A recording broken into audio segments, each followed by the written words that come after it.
네, 중국을 전격 방문한 이수용이 오늘 중국 시진핑 주석을 만났습니다. 그동안 냉랭했던 북중 관계에 앞으로 어떤 변화가 있을지 짚어보도록 하겠습니다. 김주환 YTN 정치안보 전문기자 나와 있습니다. 어서 오세요. 안녕하세요. 네, 친서가 전달이 됐습니다. 전달된 내용과 시진핑 주석의 발언을 봤을 때 어떤 의미가 있는 걸까요? 지금 공개된 화면을 보면은 어떤 서류상의 친서가 아닌 것 같고요. 예, 메모지 구도 친서라고 하던데요. 형태로 해서 이수영 부위원장이 읽고 그 시진핑 주석이 듣는 모습이 공개를 됐습니다. 그런데 예. 그 배석자를 좀 살펴보면요. 그 배석자가 갖는 의미, 중국 측에서는 시진핑 왼쪽에 왕이 외교부장이 앉아있고 그 옆에 숭따오 중국 공산당 대연락부장, 이렇게 의미는 중국은 북한을 일반 국가와 똑같이 다룬다. 예. 그럼 저런 공개된 자리에서 과연 심도 있는 얘기를 했을까라는 의문점이 좀 생기고요. 네. 지금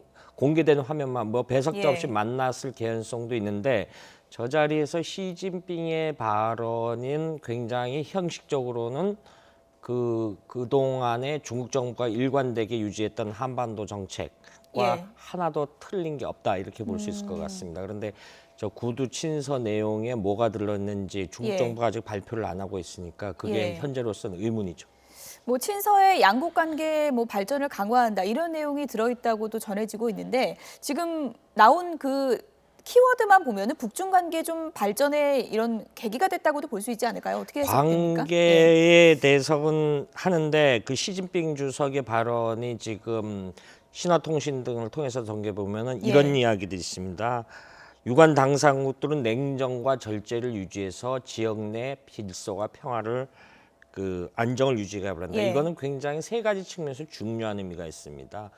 동북아시아에서 분쟁 당사국은 항상 북한이었습니다. 그런데 유관 당사국들이 진정을 해라. 이거는 북한에 대한 강한 메시지가 되겠죠. 그런데 중국의 입장은 우리는 한미일 우리 세 나라는 항상 원칙이 비핵화가 우선입니다. 북한의 핵이 없어져야지만 그 다음 조치들을 이행할 수 있다. 그런데 오늘 시진핑 주석에 보면은 주변의 지역 내 평화와 안정이 먼저입니다. 중국은 기본적으로 한반도 비핵화보다도 한반도의 평화가 현상 유지가 우선입니다. 이것이 말하는 이 상태로 북한의 핵이 있건 없건 이 상태로 50년이고 100년이고 쭉 흘러가면 된다라는 의미가 담겨 있기 때문에 한국과 미국이 일본이 강조하는 것과 굉장히 사뭇 다른 차이죠. 그래서 그걸 좀 정리를 한다면요. 우리가 그래픽을 준비된 게 있는 걸로 알고 있는데, 중국의 한반도 정책을 이른바 삼불일무 원칙이랍니다. 자, 전쟁 방지는 기본 원칙이죠. 그런데 혼란 방지, 분란, 북한으로 하여금 과도하게 군사도발을 하지 말아라. 이런데 불통은 역시 한반도에 있어서 어느 나라가 미국이나 이렇게 주도적으로 통일하려고 하지 말아라. 무핵이 갖는 말은 한반도 비핵화인데, 저게 의미하는 말은 사실은 한반도에서 주한미군이 철수하라라는 이유도 담겨 있습니다. 그런데 우리하고 결이 다른 거는, 중국의 입장에서는 북한이 과도하게 군사도발을 하면요, 항상 미국이 이번에 전략자산을 배치를 했거나 이런 형태를 했지 않습니까? 이런 부분에 대해서 중국은 사실은 제일 우려를 하는 겁니다. 북한의 군사도발을 빌미로 미국이 군사적 억제력을 동북아시아에 강하게 밀고 들어오는 것은 중국을 이른바 레드라인, 마지노에서 용납을 안 합니다. 그렇기 때문에 북한으로 하여금 너희들은 과하게도 분란하지 말며, 그렇다라고 해서 핵을 없애라는 소리도 안 합니다. 그 이유 중에 하나는 북한으로 하여금 북한은 미국을 억제할 수 있는 중국에 있어서는 완충지대입니다. 우리가 북중 관계를 순망치환 관계라고 그러지 않습니까? 이런 부분에 있어서 중국이 과거 전통적으로 EJ 전략, 그러니까 북한으로 하여금 미국을 억제하는 이런 전략을 쓰는 거를 오늘 시진핑 주석이 한꺼번에 다 언급을 했다, 이렇게 볼 수 있을 것 같습니다. 일단 친서도 전달이 됐고 이제 북중 관계의 변화의 계기가 되지 않을까 하는 전망들이 많이 나오고 있는데, 관건은 김정은의 중국 방문으로 이어질까, 이 부분이 이제 상당히 관심사인데요. 이번에는 전문가를 전화로 연결해서 내용을 좀 들어보도록 하겠습니다. 김용현 동국대 북한학과 교수 연결되어 있습니다. 안녕하십니까?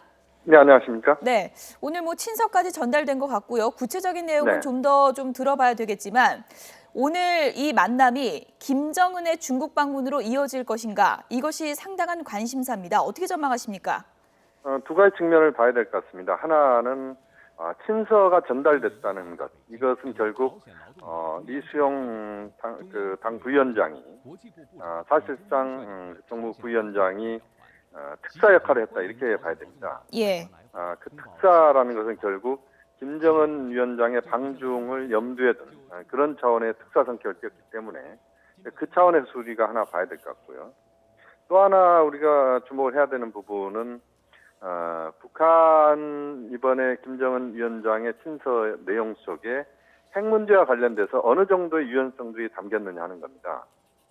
그동안 북한이 가져왔던 핵 문제에 대해서 예. 상당히 강경 입장이었다라면 이제는 육자회담 재개 문제랄지 또는 핵 개발 과정에서의 핵의 진전의 중단 문제랄지 이런 것들이 포함되어 있다면 김정은 위원장의 방중은 상당히 빨라질 수도 있다.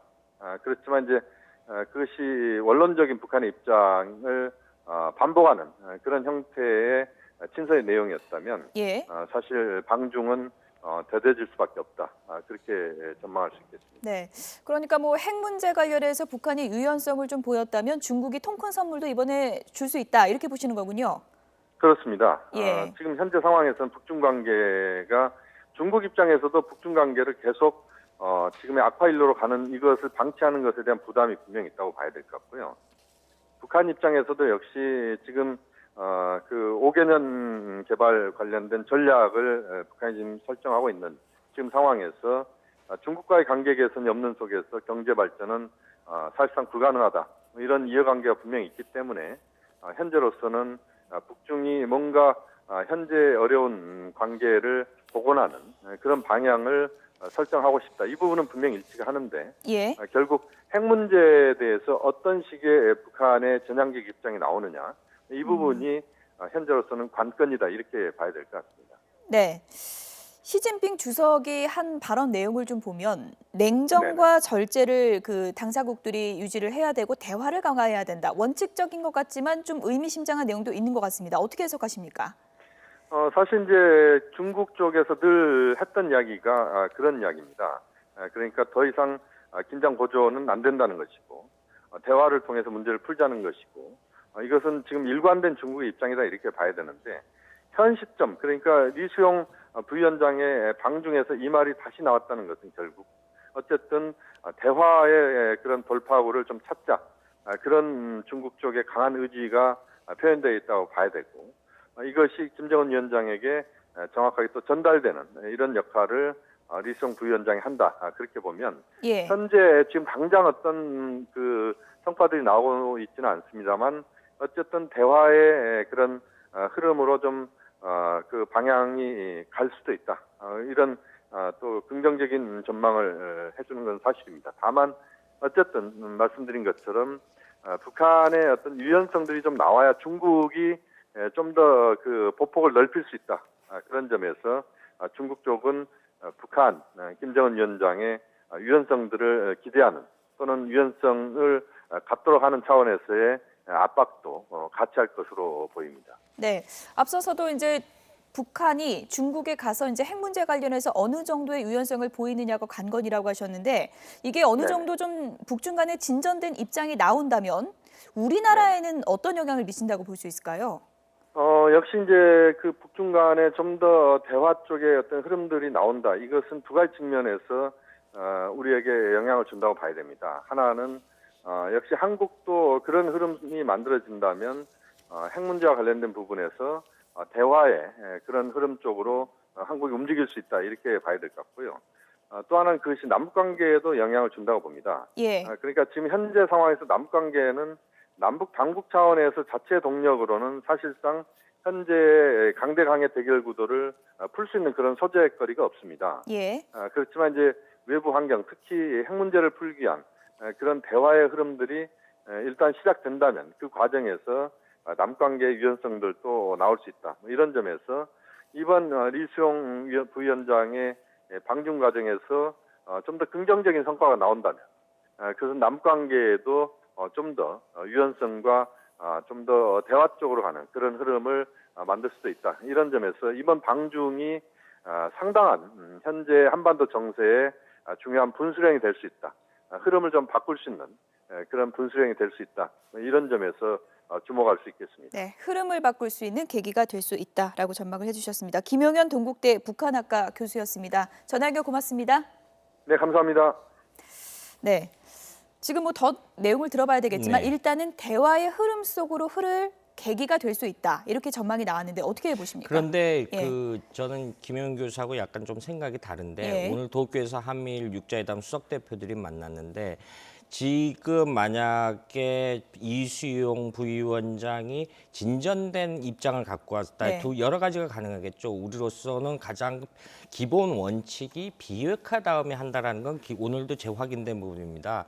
그래서 그런 틀 내에서 유엔의 국제 공조가 이루어지고 북한을 지금 국제사회에 이렇게 고립을 시켜놓고 북한을 압박을 하는 건데 북중 관계가 대화를 한다라는 건 이 압박에 구멍이 생긴다라는 거거든요. 틈을 주고 예. 북한으로 하여금 숨을 쉴 수 있는 공간을 만들어 준다는 건데 그런데 항상 대화를 강조를 예. 해서 테이블에 올려놓고 그걸 무한정 시간을 끌면서 뒤에서는 핵을 예. 지금까지 개발해 왔죠. 이런 부분이 역시 대화란 이유 때문에 다시 네. 테이블에 올려진다면 이렇게 반복되지 네, 아니라는 지금 법이 없는 김주환 거죠. 기자가 한미일이 이제 대북 압박의 강도를 늦춰서는 안 된다 네. 이런 입장을 재확인했다는 내용을 전해주고 있었는데 관련된 속보가 들어왔습니다.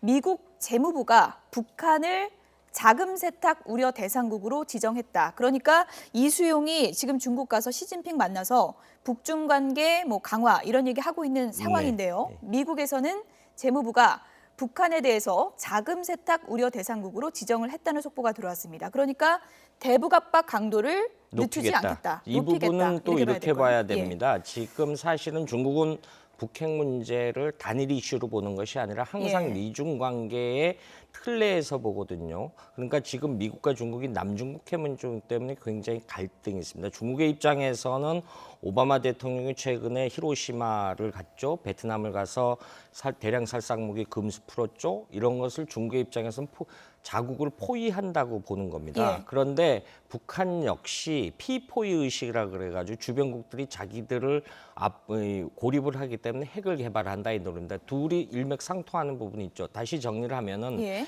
미중 관계가 좋으면은 과거에 남북 관계가 좋은 시절이 있습니다. 그런데 예. 그 패턴을 미중 관계가 나쁘면은 항상 남북 관계도 멀어지는 원심력 작용이 이런 현상들이 있어 왔습니다. 지금 앵커께서 말씀하신 것처럼 이수용이 북한 가서 북중 관계가 호전될 기미를 보는데 미국의 입장에서는 이게 달가올 리가 없죠. 예. 달가올 리가 없으니까 보다 압박 카드를 해서 예. 중국으로 하여금 국제사회에 공동으로 북한을 압박하기로 했으면 일정 기간을 가야 되는데 네. 60일도 안 돼서 북한의 숨통을 틔워주는 거는 좀 못마땅하다 이런 제스처로 봐도 되겠죠. 네, 조금 전에 이제 김용현 교수께서 이번에 이수용을 특사 역할이다 이렇게 네. 봐야 된다고 했는데 그렇기 때문에 3년 전인가요? 최용해가 그렇죠. 중국을 간 것과 상당히 여러 가지 좀 닮은 꼴이다 네. 이런 얘기들이 많이 나오고 있는 것 같습니다. 북한도 그때 지금 4차 대북 제재입니다. 역설적으로 유엔의 대북 제재는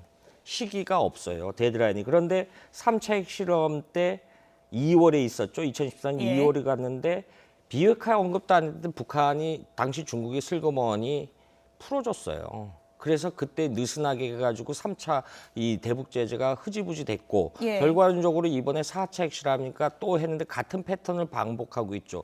북한으로서는 과거처럼 우리를 중국이 어떻게 좀 느슨하게 해줄지 모른다라는 예. 욕심이 크겠죠. 그 근거 중에 하나는 이번에 방중단 규모가 한 40여 명이 됩니다. 예. 이수용만과 그 실무자들이 각급 분야, 북중 관계의 각급 분야에서 여러 가지 실무적인 걸 논의하겠죠. 이거는 경협이라든가 혹은 이런 부분이 있겠죠. 이런 거를 특히 그 북핵 무기의 당사자는 북한 핵의 가장 큰 피해자는 대한민국 우리입니다. 예. 우리로서는 중국하고 그 수교 관계를 맺고 있지만 중국이 우리의 의사를 좀 더 반영해 줬으면 하는데 우리 입장에서는 좀 달가울 리가 없는 중국의 태도죠. 예, 이번에 이수용이 중국을 방문했을 때 받은 대우나 의전이나 이런 걸 봤을 때 지금 북한에서는 물론 최용해가 있긴 하지만 핵심 실세 중에 실세로 떠올랐다 이렇게 봐도 되는 거죠? 그렇게 떠올랐고요. 일단은 가자마자 다오이다에 중국의 최고 영빈관에 머무르게 해서